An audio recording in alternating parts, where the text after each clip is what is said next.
Hello friends, তো আজকে আমরা যেটা পড়বো সেটা হচ্ছে রাসায়নিক গণনা। আমাদের যে রসায়ন বিজ্ঞানের প্রাথমিক ধারণা চ্যাপ্টারটা পড়ছিলাম তার সমস্ত জিনিসগুলো আমরা শেষ করে ফেলেছি। তো আজকের আমরা তার শেষ টপিক রাসায়নিক গণনা পড়বো। এবং রাসায়নিক গণনাতে আমরা পড়বো যেগুলো সেটা হচ্ছে পার্সেন্টেজ কম্পোজিশন, যার বাংলা হচ্ছে শতকরা সংযুতি। পার্সেন্টেজ কম্পোজিশন মানে শতকরা সংযুতি, ঠিক আছে। তারপরে আমরা যেটা পড়বো সেটা হচ্ছে এম্পিরিক্যাল ফর্মুলা বা স্থূল সংকেত, ঠিক আছে। এটাকে বলা হয় স্থূল সংকেত। আর মলিকুলার ফর্মুলা তো তোমরা সবাই জানো যে আণবিক সংকেত, এটা তোমরা অনেক আগেই এর সম্পর্কে পরিচিত হয়ে গেছো, ঠিক আছে। মলিকুলার ফর্মুলা মানে হচ্ছে আণবিক সংকেত। এবার দেখো এই জিনিসগুলো কি, শতকরা সংযুতি, স্থূল সংকেত, আণবিক সংকেত, ঠিক আছে। এইগুলোর এক এক করে আমি তোমাদেরকে ডিটেলসে বলছি। তো সবাই প্রথমে হেডিং দাও পার্সেন্টেজ কম্পোজিশন বা শতকরা সংযুতি, ঠিক আছে। আমি নিচে দুটো মুছে দিলাম, এক এক করে আলোচনা করা যাক। দেখো শতকরা সংযুতি কি, ধরো 100 ভাগ ভরের কোনো একটা যৌগে যত ভাগ ভরের কোনো উপাদান মৌল বা মূলক উপস্থিত থাকে সেই ভর নির্দেশক যে সংখ্যা সেটাকেই কিন্তু বলা হয় শতকরা সংযুতি, ঠিক আছে। এবার যদি তোমরা সংজ্ঞা হিসেবে বলতে চাও দেখবে সংজ্ঞাটা এমন হবে যে কোনো যৌগে উপস্থিত বিভিন্ন উপাদান মৌলগুলির শতকরা যে পরিমাণ তাকে ওই যৌগের শতকরা সংযুতি বলে। এবার দেখো এরকম যদি আমরা বলি তাহলে কিন্তু খুব একটা ভালো তোমরা বুঝতে পারবে না। আমি যদি একটা এক্সাম্পল দিই তাহলে ব্যাপারটা আরও কিন্তু ক্লিয়ার হবে। তো আসা যাক একটা এক্সাম্পলে। সাপোজ ধরো H2O, ঠিক আছে। H2O এই জন্য নিলাম যাতে তোমাদের জলের মতো সোজা হয়ে যায় ব্যাপারটা, এই জন্য কিন্তু জলটা নিয়ে আমি শুরু করলাম, ঠিক আছে। ব্যাপারটার জন্য একেবারে জলের মতো হয়ে যায়। দেখো জলের আমরা কি সবাই কি জানি মলিকুলার মাস কত, মলিকুলার মাস কত আমরা জানি। জলের মলিকুলার মাস হাইড্রোজেনের হচ্ছে 2, দুটো হাইড্রোজেনের একটা অক্সিজেন আছে 16, তাহলে মলিকুলার মাস হচ্ছে 18, ঠিক আছে। তাহলে এখানটায় হাইড্রোজেনের মাস 2 গ্রাম আর অক্সিজেন হচ্ছে 16 গ্রাম, তাহলে মলিকুলার মাস হচ্ছে 18 গ্রাম। বুঝে গেল। এবার আসি আমরা পার্সেন্টেজ কম্পোজিশনটা কি। তাহলে ধরো আমরা জলটা নিয়েছি 100 ভাগ ভরের, ঠিক আছে। এবার 100 ভাগ ভরের জলে কত ভাগ পরিমাণ হাইড্রোজেন আছে এবং কত পরিমাণ অক্সিজেন আছে সেটা হচ্ছে পার্সেন্টেজ কম্পোজিশন, ঠিক আছে। তাহলে দেখো জলে যদি আমাদের বার করতে বলে, দেখো জলে যদি আমাদের বার করতে বলে যে percentage composition of hydrogen in H2O, ঠিক আছে। জলে হাইড্রোজেনের শতকরা সংযুতি কত, তাহলে আমরা কি করব না হাইড্রোজেনের মাস যত এই যৌগটাতে, দেখো হাইড্রোজেনের একটা H এর মাস হচ্ছে 1, তাহলে এখানে দুটো আছে তাহলে 2 বাই মলিকুলার মাস, কত মলিকুলার মাস 18, যেহেতু বলেছে পার্সেন্টেজ তাই জন্য সেটাকে আমরা 100 দিয়ে গুণ করব। দেখবে এটা করলে তোমার আসবে 11.1%, ঠিক আছে।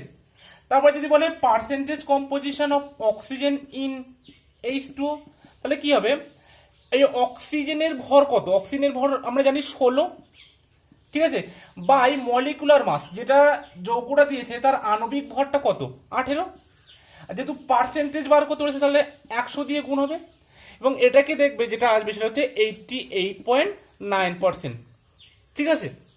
এবং দেখবে সবসময় টোটালটা মিলে কিন্তু 100 হবে। তাহলে দেখো যদি আমাদের 100 ভাগ ভরের জল নিই তার মধ্যে 11.1% বা 11.1 ভাগ ভরের হাইড্রোজেন এবং 88.9 ভাগ ভরের কিন্তু অক্সিজেন আমরা পাচ্ছি। এবং এখানে একটা জিনিস খুব ভালো করে মনে রাখবে যে যদি কোনো একটা যৌগ তোমাদেরকে দিয়ে দেয় সেই যৌগে কিন্তু উপস্থিত মৌলের যে পার্সেন্টেজ কম্পোজিশন বা শতকরা সংযুক্তি সেটা কিন্তু যৌগের পরিমাণের উপর নির্ভর করে না, সেটা কিন্তু যে পরিমাণই আমরা নিই সেখানে কিন্তু পার্সেন্টেজ কম্পোজিশন একদম ফিক্সই থাকবে। সাপোজ ধরো এই জলটা আমাদেরকে কেউ দিয়েছে 7 গ্রাম, আবার একটা কোথাও আমরা জল নিয়েছি সাপোজ 16 গ্রাম, তাহলে এই 7 গ্রাম জলে হাইড্রোজেনের কিন্তু পার্সেন্টেজ কম্পোজিশন 11.1% হবে এবং 16 গ্রাম ভরে যে জলটা নিয়েছি সেখানেও কিন্তু হাইড্রোজেনের পার্সেন্টেজ কম্পোজিশন সেমই হবে 11.1%, এখানেও কিন্তু 11.1%। কার পার্সেন্টেজ কম্পোজিশন হাইড্রোজেনের। অক্সিজেনেরও কিন্তু সেই 88.9%, এবং এখানেও কিন্তু 88.9% হবে। তাহলে এখান থেকে কি বোঝা যাচ্ছে না, পার্সেন্টেজ কম্পোজিশন বা শতকরা সংযুতি যৌগের পরিমাণের উপর নির্ভর করে না, ঠিক আছে। এটা কিন্তু যে কোনো পরিমাণ যৌগের ক্ষেত্রে এই পার্সেন্টেজ কম্পোজিশন একটা ফিক্সড, বোঝা গেল। এবার দেখো এই পার্সেন্টেজ কম্পোজিশন থেকে আমরা কিভাবে মলিকুলার ফর্মুলা বার করতে পারি বা আণবিক সংকেত। এবার দেখো মলিকুলার ফর্মুলা বার করতে গেলে আমাদের কিন্তু আগে তার এম্পিরিক্যাল ফর্মুলা বা স্থূল সংকেত বার করতে হয়। এই স্থূল সংকেত থেকে আমরা কিন্তু তার মলিকুলার ফর্মুলা বার করতে পারি। তাহলে এম্পিরিক্যাল ফর্মুলাটা কি কাজে লাগে না, যদি কোনো জায়গায় আমাদের পার্সেন্টেজ কম্পোজিশন বা শতকরা সংযুতি দেওয়া থাকে এবং সেখান থেকে যদি আমাদেরকে বলে যে তার তোমরা আণবিক সংকেত বা মলিকুলার ফর্মুলা বার করো, তাহলে কিন্তু সেই পার্সেন্টেজ কম্পোজিশন থেকে আমাদেরকে আগে এম্পিরিক্যাল ফর্মুলা বা স্থূল সংকেত আগে বার করব, তারপরে কিন্তু সেখান থেকে আমরা আণবিক সংকেতটা পাবো, ঠিক আছে। তাহলে এটা মুছে দিলাম। এবার আসছি আমরা এম্পিরিক্যাল ফর্মুলা কি, ঠিক আছে। তার আগে দেখো মলিকুলার ফর্মুলা বা এম্পিরিক্যাল ফর্মুলা বলার আগে তোমাদেরকে এখান থেকে যে আমরা সূত্র বা ফর্মুলা যেটা পেলাম যে পার্সেন্টেজ কম্পোজিশনের, তাহলে কি পেলাম আমরা, পার্সেন্টেজ কম্পোজিশন ইকুয়ালস টু কি লিখতে পারি, যতগুলো মাস অফ অ্যাটমস, যতগুলো অ্যাটমস থাকবে তার মাস, যেমন H2O তে দুটো হাইড্রোজেন অ্যাটম ছিল, তাহলে তাই সেই দুটো হাইড্রোজেন অ্যাটমের ভর লিখেছিলাম by molecular mass, molecular mass into 100, ঠিক আছে। দেখো জলের ক্ষেত্রে কিন্তু আমরা যখন যদি হাইড্রোজেনে বার করতে পারি তাহলে হাইড্রোজেনের মাসটাকে বার করি, দুটো হাইড্রোজেনের বাই এই H2 যে যৌগটা আছে মলিকিউল, সেই মলিকিউলের মাসটা এখানে রেখেছিলাম, ইনটু 100 করেছিলাম, ঠিক আছে। তাহলে এইটা হচ্ছে এর মলিকুলার পার্সেন্টেজ কম্পোজিশনের ফর্মুলা, ঠিক আছে। সবাই এটা মনে রাখবে। এবার একটা আমি হোমওয়ার্ক দিচ্ছি, এটা সবাই করবে। তাহলে এটা কিন্তু মুছে দিলাম, সবাই হোমওয়ার্কটা লেখো। তাহলে কোশ্চেনটা হচ্ছে find the percentage composition of carbon, hydrogen and oxygen in glucose C6H12O6, ঠিক আছে। শতকরা সংযুক্তি বার করতে বলেছি কার কার, না কার্বনের, হাইড্রোজেনের এবং অক্সিজেনের। কার না, যে মলিকিউলটা দিচ্ছে সেটা হচ্ছে গ্লুকোজ, যার সংকেত হচ্ছে বা মলিকুলার ফর্মুলা C6H12O6।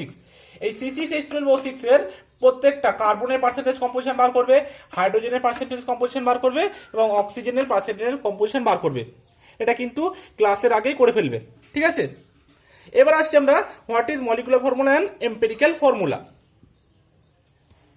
সবার প্রথমে আমরা আসছি মলিকুলার ফর্মুলা বা আণবিক সংকেত। দেখো আণবিক সংকেতটা কি, আণবিক সংকেত হচ্ছে এই সংকেতের সাহায্যে আমরা কোনো একটা যৌগতে, মানে কোনো যৌগ একটা অণুতে উপস্থিত যে উপাদান মৌলগুলো তার সঠিক পরমাণু সংখ্যা কিন্তু আমরা জানতে পারি, ঠিক আছে। কি বললাম না, যে আণবিক সংকেতের সাহায্যে কোনো যৌগের অণুতে উপস্থিত উপাদান মৌলগুলির সঠিক পরমাণু সংখ্যা কিন্তু আমরা এই আণবিক সংকেত থেকে জানতে পারি। যেমন একটু আগে যে ম্যাথটা তোমাদের কি দিলাম গ্লুকোজের, তাহলে দেখো C6H12O6, এখানে দেখো 6টা কার্বন, 12টা হাইড্রোজেন এবং 6টা অক্সিজেন আছে। তাহলে গ্লুকোজের আণবিক সংকেত আমাদের যদি আমরা জানতে পারি এই যে C6H12O6, তাহলে সেখান থেকে আমরা কি বলবো যে ওই অণুটার প্রকৃত সংকেত আমরা বার করতে পারবো। যদি আমরা সেই অণুতে কার্বনের সংখ্যা কত বা হাইড্রোজেনের সংখ্যা কত বা অক্সিজেনের সংখ্যা কত যদি আমরা বার করতে পারি, সেখান থেকে কিন্তু আমরা গ্লুকোজের সঠিক মানে সংকেতটা বার করতে পারবো, ঠিক আছে। তাহলে আমরা বলতে পারি যে আণবিক সংকেত যৌগের অণুর প্রকৃত সংকেত। কারণ কি না, এই সংকেত থেকে কিন্তু আমরা যৌগের অণু মধ্যস্থ পরমাণুর প্রকৃত সংখ্যা বার করতে পারি, ঠিক আছে। তাহলে এ সম্পর্কে একটু লিখে নাও, লেখো যে it is the chemical formula, it is the chemical formula, it is the chemical formula for a compound, for a compound which gives the total number of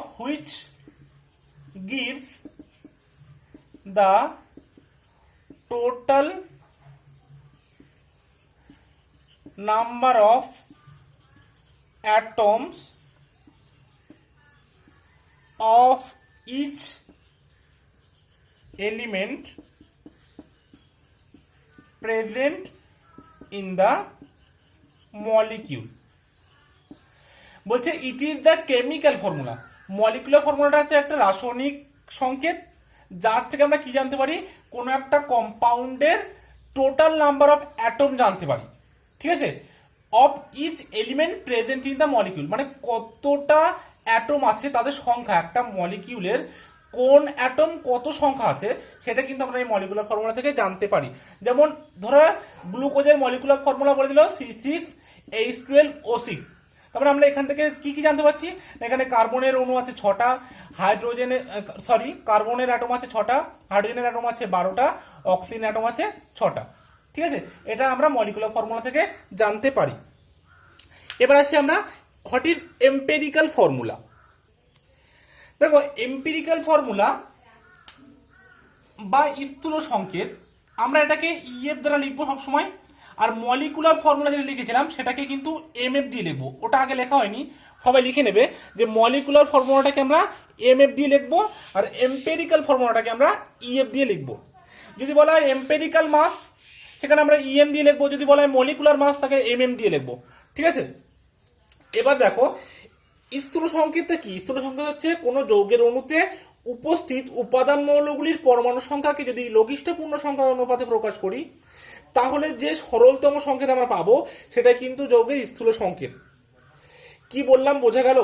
কোনটা সাপোজ ধরো কোনটা যৌগের অণুতে যে উপাদান মৌলগুলি আছে তার পরমাণুর যে সংখ্যাগুলো আছে তাকে যদি আমরা লঘিষ্ঠ আকারে প্রকাশ করি, সেই লঘিষ্ঠ আকারে প্রকাশ করলে যে সংকেত আমরা পাবো সেটা হচ্ছে ওই যৌগের স্থূল সংকেত বা এম্পিরিক্যাল ফর্মুলা। সাপোজ ধরো, আচ্ছা এটা লিখে নাও, আচ্ছা এক্সাম্পলটা আগে দিই। দেখো মলিকুলার ফর্মুলা এমএফ মানে মলিকুলার ফর্মুলা, যাকে বাংলা বলা হয় আণবিক সংকেত। মলিকুলার ফর্মুলা অফ গ্লুকোজ, গ্লুকোজের আণবিক সংকেত কি এক্ষুনি লিখলাম C6H12O6, তাই তো? তাহলে যদি এর এম্পিরিক্যাল ফর্মুলা বলে, এম্পিরিক্যাল ফর্মুলা বললাম কি লঘিষ্ঠ অনুপাত। ঠিক আছে, যে পরমাণুগুলো আছে তাদের লঘিষ্ঠ পূর্ণ সংখ্যা হতে হবে অবশ্যই। হ্যাঁ, এটা কিন্তু একদম মনে রাখবে যে পূর্ণ সংখ্যা যেন হয়। ঠিক আছে, হোল নাম্বার। তাহলে এম্পিরিক্যাল ফর্মুলা অফ গ্লুকোজটা কি লিখতে পারি, এখান থেকে দেখো কার্বন আছে 6টা, হাইড্রোজেন আছে 12টা, অক্সিজেন আছে 6টা। তাহলে এদেরকে যদি প্রত্যেকটা লঘিষ্ঠ আকারে প্রকাশ করতে চাই তাহলে কি করব আমরা, এদের একটা কমন ফ্যাক্টর দিয়ে ভাগ করে দেবো প্রত্যেকের, যেটা কিনা হাইয়েস্ট কমন ফ্যাক্টর সব থেকে বড়।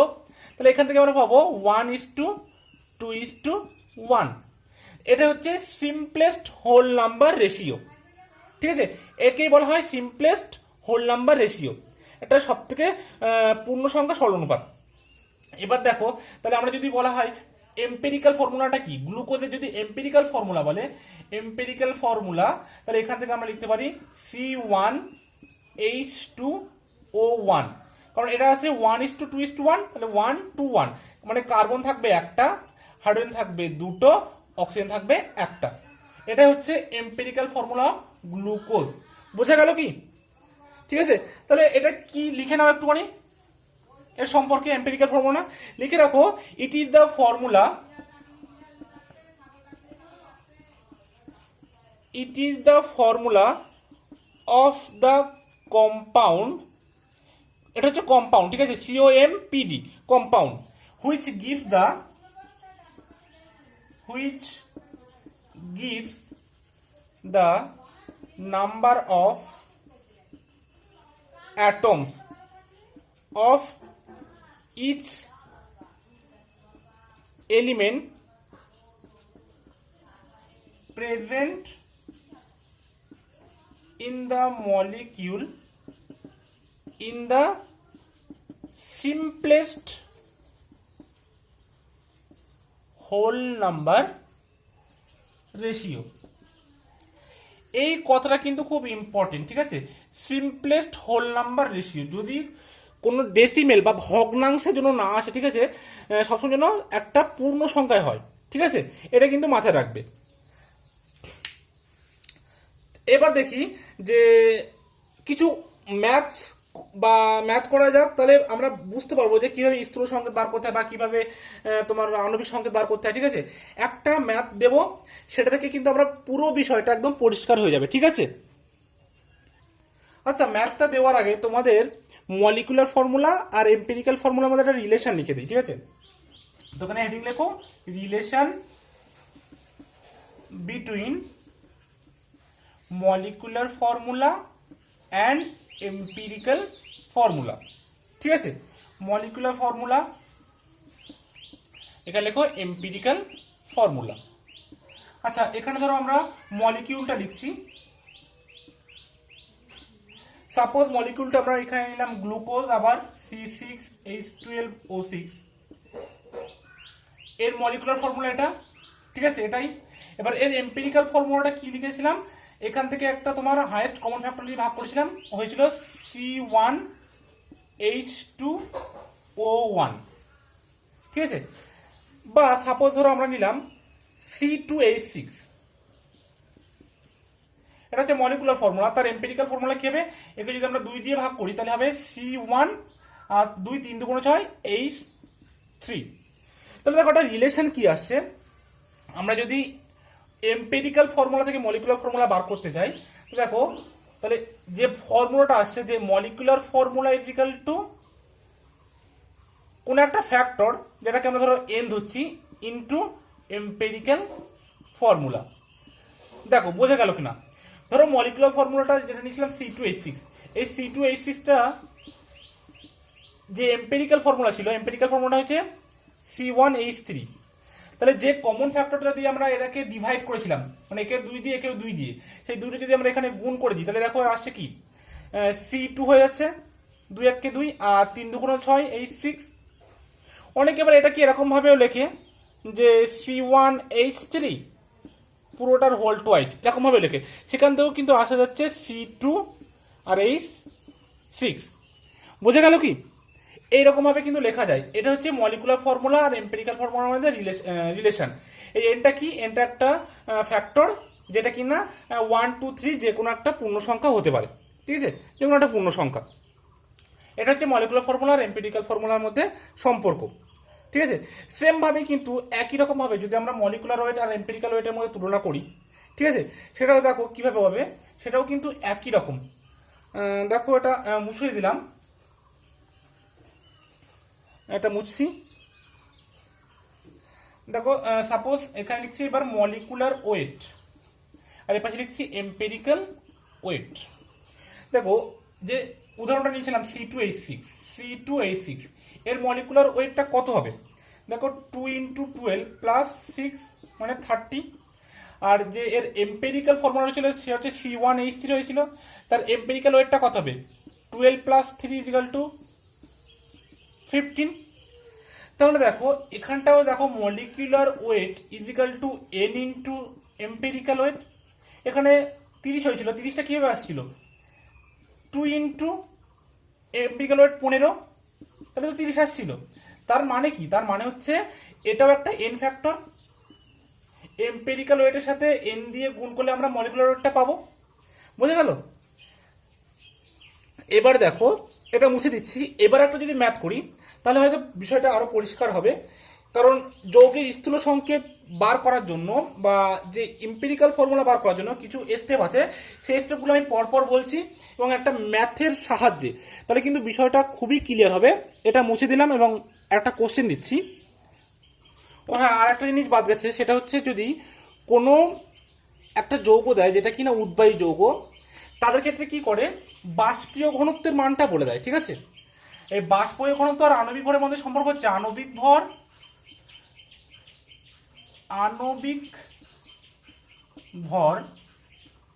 বা যেটাকে আমরা বলি মলিকুলার ওয়েট বা molecular mass is equal to 2 into বাষ্প ঘনত্ব। ঠিক আছে, মানে molecular mass is equal to 2 into vapour density.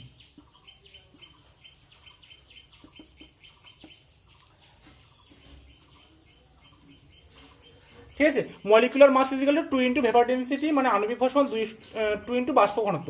দেখো যেগুলো মানে উদ্বায়ী যৌগ হয় তাদের ক্ষেত্রে কি হয়, সেখানে কিন্তু অনেক সময় বাষ্প ঘনত্বটা বলে দেয়, দিয়ে আমাদের কিন্তু একটু কোশ্চেনটা ঘুরিয়ে দেয়, তখন আমাদের কি করতে হয়, সেখান থেকে সেই বাষ্প ঘনত্বের সাথে 2 গুণ করে আমরা কিন্তু সেখান থেকে আণবিক ভরটা বার করে নিতে হবে। ঠিক আছে, কোশ্চেন দু এক সময় ঘুরিয়ে দেয়, তো এটা একটু মনে রাখবে। এবং এই সমীকরণটা m = 2d, ঠিক আছে, এটা কিন্তু সেই সমস্ত যৌগের ক্ষেত্রে প্রযোজ্য হবে যাদের বাষ্পীয় অবস্থায় বিয়োজিত বা সংযোজিত হয় না।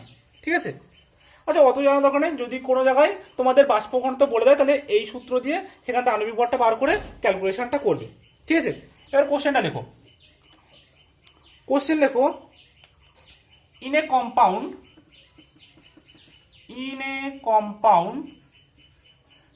percentage of carbon is equal to 37.5, percentage of hydrogen 12.5 and percentage of oxygen is equal to 50।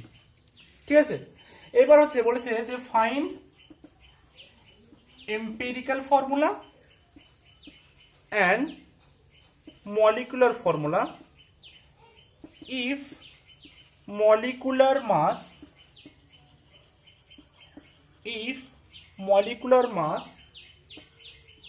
of the compound COMPD, আমি এটা সংক্ষেপে লিখি, এটা মানে হচ্ছে কম্পাউন্ড 64 গ্রাম পার মোল। ঠিক আছে, 64 গ্রাম পার মোল।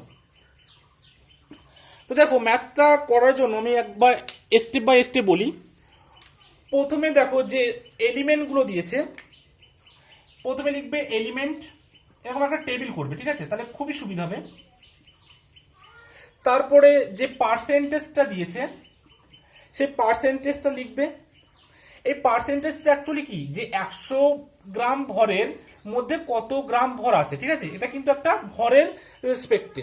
ঠিক আছে, এটা হচ্ছে পার্সেন্টেজ কম্পোজিশন, এটা পার্সেন্টেজ কম্পোজিশন।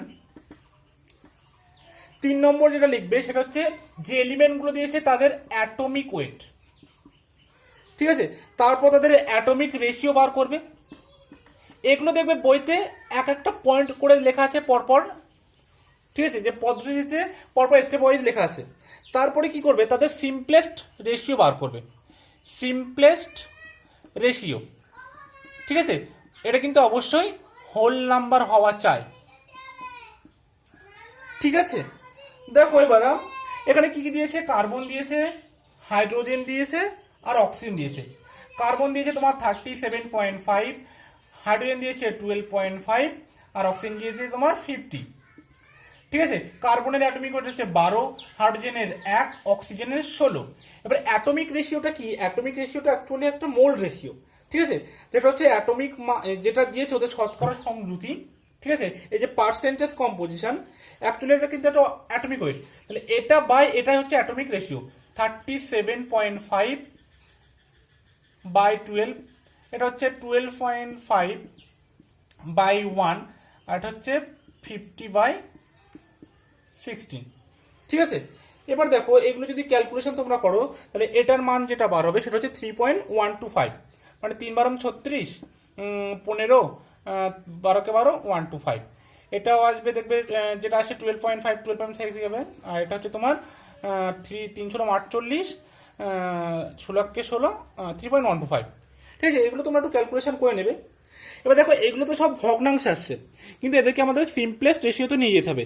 দেখো সিম্পলেস্ট রেশিওতে নিয়ে যাওয়ার জন্য আমরা কি করব, এখানে যে ভ্যালুগুলো বেরিয়েছে এদের মধ্যে যেটা সবচেয়ে ছোট সেটা দিয়ে আমরা প্রত্যেকটাকে ভাগ করে দেবো।